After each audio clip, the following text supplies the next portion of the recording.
तो नमस्कार दोस्तों, स्वागत है आप सभी का ऑनलाइन अड्डा स्टडी यूट्यूब चैनल पर। इस वीडियो में हम बात करेंगे तमाम भर्तियों की लेटेस्ट अपडेट को लेकर।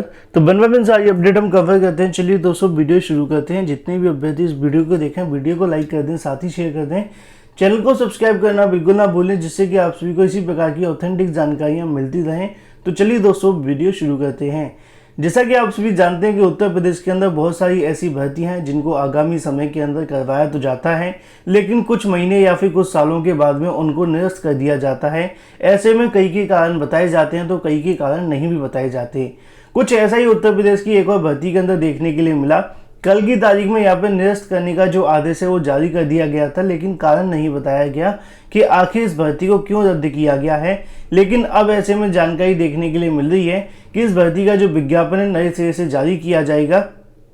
हम यहाँ पे बात करें प्रधाना प्रवक्ता को लेकर। प्रधानाचार्य प्रवक्ता के लगभग 1261 पदों पर जो भर्ती का विज्ञापन जारी हुआ था उसको फिलहाल निरस्त कर दिया गया है। अब ऐसे में इसको दोबारा से जारी किया जाएगा, जो कि समथिंग आप सभी को देखने के लिए मिलेगा 1370 पदों के लिए। अभ्यर्थियों को नए सिरे से करने होंगे आवेदन, ऐसा भी आप सभी के सामने किया गया है। साथ में ओवर एज हो रहे अभ्यर्थियों के बारे में भी यहाँ पे जो चीज़ें स्पष्ट नहीं की गई हैं। ऐसे में आयोग की अगर बात करें, सचिव की तरफ से जानकारी दी जाती है कि यहाँ पे उनकी तरफ से कहीं ना कहीं नियमावली में संशोधन किया गया है, जिसके चलते आहता के अंदर बदलाव किया जाएगा। और अगर बदलाव होगा तो नए विज्ञापन के अंदर भी बदलाव आपको देखने के लिए मिलेगा।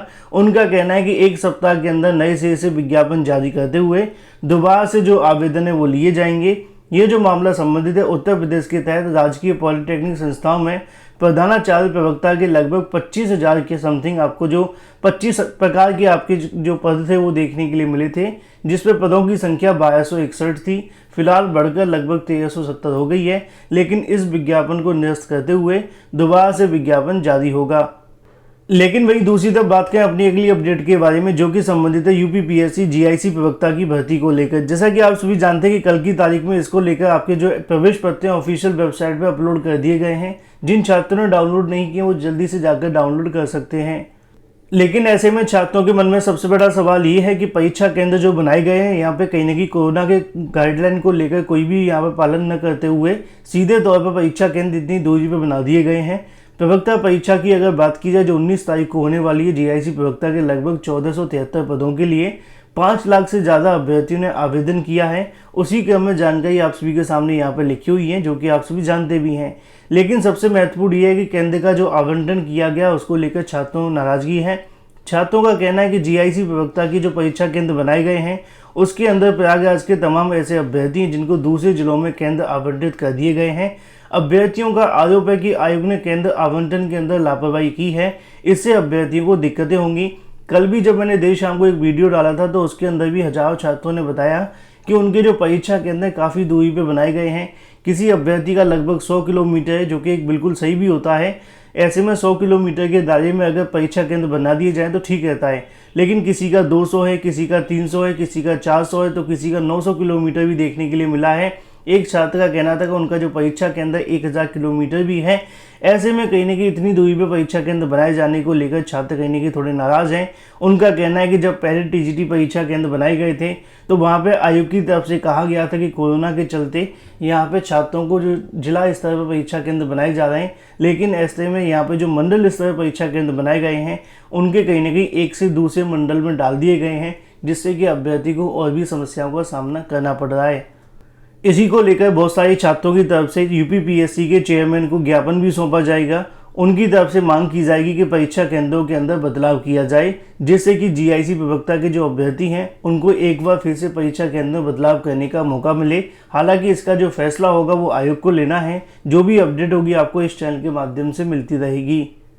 लेकिन वही दूसरी तरफ बात करें अपनी अगली अपडेट के बारे में, जो कि संबंधित है 51,000 पदों पर भर्ती के बारे में, जिसको 6 माह में नियुक्ति दी जाएगी, ऐसा कहना है प्रदेश के राज्य मंत्री कपिल देव अग्रवाल का। उनकी तरफ से बताया गया है कि आईटीआई के प्रशिक्षित अगर बात करें 51,000 को लगभग 6 माह में जो नौकरी है वो दिलवाई जाएगी। प्रदेश के व्यावसायिक शिक्षा साथ में कौशल विकास राज्य मंत्री कपिल देव अग्रवाल ने बताया कि आईटीआई में अगर बात करें लगभग 51,000 से ज़्यादा युवाओं को 6 माह के अंदर नौकरी दिलवाई जाएगी, जिसके अंदर लगभग 40,000 अभ्यर्थियों को उद्योगों, साथ में अगर बात करें एमएसएमई में प्रशिक्षण भी दिलवाया जाएगा। इस दौरान युवाओं को लगभग 7,000 रुपये प्रति माह दिए जाएंगे। साथ ही उनकी तरफ से जानकारी नीचे दी गई है कि कौशल विकास मिशन के तहत लगभग 41,000 युवाओं को हेल्थ केयर सेक्टर में विभिन्न विशेषताओं के प्रशिक्षण दिलाए जाने का लक्ष्य भी रखा गया है। तो फिलहाल यहाँ पे जानकारी दी जाती है कि आगामी 6 महीने के अंदर लगभग 51,000 पदों पर जो आपको नौकरियाँ वो देखने के लिए मिलेंगी, जो कि ITI वाले छात्रों के लिए होंगी। वहीं दूसरी तरफ बात करें अपनी अगली अपडेट के बारे में, जो कि संबंधित है शिक्षक भर्ती को लेकर राजस्व अध्यक्ष का यहाँ पे जो फैसला है वो देखने के लिए मिलेगा। अगर आपको याद होगा तो लखनऊ के अंदर काफ़ी लंबे समय से एक धरना प्रदर्शन जारी है, जिसको लेकर जानकारी आप सभी को इस चैनल के माध्यम से दी भी जा रही है। लगातार लखनऊ की सड़कों पर पिछले 80 दिनों से छात्रों की तरफ से धरना प्रदर्शन दिया जा रहा है। इको गार्डन के अंदर हाल ही में आप सभी ने देखा कि हजारों की संख्या में छात्र वहाँ मौजूद रहे। उसी क्रम में यहाँ पे अगर बात करें, सरकार की तरफ से आश्वासन दिया गया था कि एक बैठक देखने के लिए मिलेगी। पहले ACS सर के साथ में होगी और उसके बाद मुख्यमंत्री सर के साथ होगी। ऐसे में जानकारी देखने के लिए मिल रही है कि शिक्षक भर्ती के छात्र राजस्व परिषद के अध्यक्ष के साथ में मुलाकात करके आए हैं। जैसा कि आपको यहाँ देखने के लिए मिलेगा कि शिक्षक भर्ती के अभ्यर्थियों की मांगों पर जो निर्णय होगा वो 10 दिन के अंदर देखने के लिए मिलेगा। राजस्व परिषद के चेयरमैन के प्रतिनिधि मंडल के साथ में वार्ता हुई है। साथ में जो आश्वासन है वो भी दिया गया है। शिक्षक भर्ती के आरक्षित वर्ग के अभ्यर्थियों को मंगलवार को राजस्व परिषद के चेयरमैन के साथ में वार्ता करते हुए इसमें 10 मांगों को लेकर यहाँ पर जो निर्णय है वो लिया जाएगा। ऐसे में जानकारी देखने के लिए मिली है कि उनकी तरफ से आश्वासन दिया गया है। साथ ही अभ्यर्थियों ने इको गार्डन में चल रहे धरने को शांतिपूर्ण तरीके से किए जाने का जो निर्णय है वो भी लिया है। साथ में चेतावनी भी दी है, अगर उनकी मांगें नहीं मानी जाती हैं तो अगले 15 दिनों के बाद में एक निर्णायक आंदोलन शुरू किया जाएगा, जिसके क्रम में उनकी तरफ से यहाँ पे ये भी कहा गया था कि आगामी समय के अंदर विधान भवन का भी घेराव देखने के लिए मिलेगा। ऐसे में आसान भाषा में आप सभी को समझा दें तो शिक्षक भर्ती को लेकर अभ्यर्थियों की जो मांगे हैं उसके क्रम में यहाँ पर जानकारी आपको देखने के लिए मिली है कि हाल ही में धरना प्रदर्शन हुआ था। हजारों की संख्या में अभ्यर्थी इको गार्डन में मौजूद थे। सरकार की तरफ से कहा गया था कि पहले ACS सर इनसे मुलाकात करेंगे, उसके बाद में उनकी तरफ से एक कमेटी का गठन किया गया। उस कमेटी का फैसला लेना होगा कि किस प्रकार 69,000 शिक्षक भर्ती के अंदर आरक्षण का घोटाला हुआ है। अगर घोटाला हुआ है तो उसको किस प्रकार यहाँ पर लागू करना है। राष्ट्रीय पिछड़ा वर्ग आयोग की रिपोर्ट का क्या महत्व रहेगा, क्योंकि इससे पहले लगातार राष्ट्रीय पिछड़ा वर्ग आयोग को सरकार ने नज़रअंदाज किया था, लेकिन उसी के बेस में यहाँ पे जो कहीं ना कहीं धरना प्रदर्शन है वो दिया जा रहा है। और भी तमाम ऐसी चीज़ें होंगी जो कि यहाँ पे देखी जाएंगी। साथ ही इन छात्रों को एक और आश्वासन दिया गया था कि मुख्यमंत्री योगी के साथ में मुलाकात भी होगी। अब देखना दिलचस्प होगा कि यहाँ से योगी सर से मुलाकात से पहले ही फैसला होगा या फिर जो आगामी 10 दिन की जानकारी दी गई है उसके अंदर कोई फैसला देखने के लिए मिलेगा। और अगर ऐसे में फैसला नहीं होता है तो एक बार फिर से आपको बड़ा धरना प्रदर्शन देखने के लिए मिल सकता है। वहीं दूसरी तरफ बात करें अपनी अगली अपडेट के बारे में, TGT PGT 2021 के बारे में। जैसा कि आप सभी जानते हैं कि इस भर्ती को लेकर बहुत सारे छात्र इंतजार कर रहे हैं। ऐसे में बहुत सारे छात्रों के मन में सवाल भी हैं कि इसका जो परिणाम है वो कब जारी किया जाएगा। हालांकि कल की तारीख में एक न्यूज़ देखने के लिए मिली थी कि रिजल्ट के साथ में आपकी जो आंसर की है वो भी जारी की जाएगी। ऐसे में बहुत सारे छात्रों के मन में सवाल था कि आखिर रिजल्ट कब तक जारी होगा, क्योंकि कल की तारीख में कोई जानकारी नहीं दी गई थी।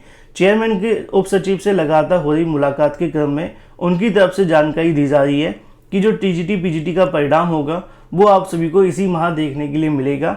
उनकी तरफ से बताया गया कि जो PGT का परिणाम होगा 15 सितंबर के आसपास जारी कर दिया जाएगा। ऐसी तैयारियां की जा रही हैं। अगर सब कुछ ठीक रहता है तो 15 तारीख के आसपास PGT का परिणाम जारी हो जाएगा। उसी क्रम में 25 तारीख के आसपास आपको TGT का जो परिणाम है वो देखने के लिए मिलेगा, क्योंकि उनका कहना है कि 31 अक्टूबर से पहले यहाँ पे इनका जो परिणाम है घोषित करके आगे की कार्यवाही पूरी करनी है। TGT और PGT दोनों को यहाँ पे जो नियुक्ति पत्र हैं वो देने हैं। इसी वजह से PGT का परिणाम पहले घोषित होगा, क्योंकि उसमें अभी इंटरव्यू भी कराना बाकी है। तो ऐसे में जानकारी मिल चुकी है कि आपका जो परिणाम होगा 15 सितंबर के बाद में जारी होने शुरू हो जाएंगे PGT साथ में TGT को लेकर। वहीं दूसरी तरफ बात करें, TGT छात्रों के लिए खुशखबरी दी गई है चयन बोर्ड की तरफ से, क्योंकि पिछले कई दिनों से यहाँ पर TGT को लेकर धरना प्रदर्शन किया जा रहा था। उसी क्रम में वार्ता के बाद में चयनित अभ्यर्थियों ने अपना जो धरना प्रदर्शन है वो खत्म कर दिया है। मामला संबंधित है TGT 2016 के सामाजिक साथ में कला के चयनित अभ्यर्थियों का।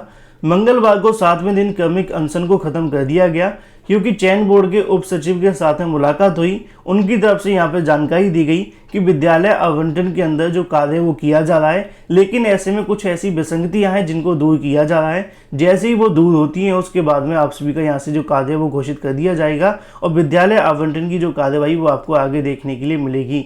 ऐसे में कहीं ना कहीं यहाँ पे अगर बात की जाए टीजीटी 2021 को लेकर भी जानकारी देखने के लिए मिलेगी कि यहाँ पर टीजीटी 2021 की परीक्षा में हुई धांधली और साथ में सीबीआई जांच कराने के लिए इस मांग को लेकर राज्यपाल को पत्र भी लिखा गया है। यहाँ पर जानकारी आप सभी के सामने देखने के लिए मिलती है कि अनिल सिंह की तरफ से राष्ट्रपति शहर प्रवास के लिए दौरान रोजगार आंदोलन जारी रहेगा। टीजीटी परीक्षा में हुई धांधली और भ्रष्टाचार को लेकर सीबीआई जांच कराए जाने की मांग को लेकर यहाँ पे जो पत्र है वो भेजा गया है। ऐसे में राज्यपाल साथ में राष्ट्रपति से लगातार जो मांग है वो की जा रही है। तो ऐसे में दोस्तों ये हो जाती तमाम भर्तियों की लेटेस्ट अपडेट। वीडियो पसंद आए तो वीडियो को लाइक कर दें, साथ ही शेयर कर दें और चैनल को सब्सक्राइब करना बिल्कुल ना भूलें।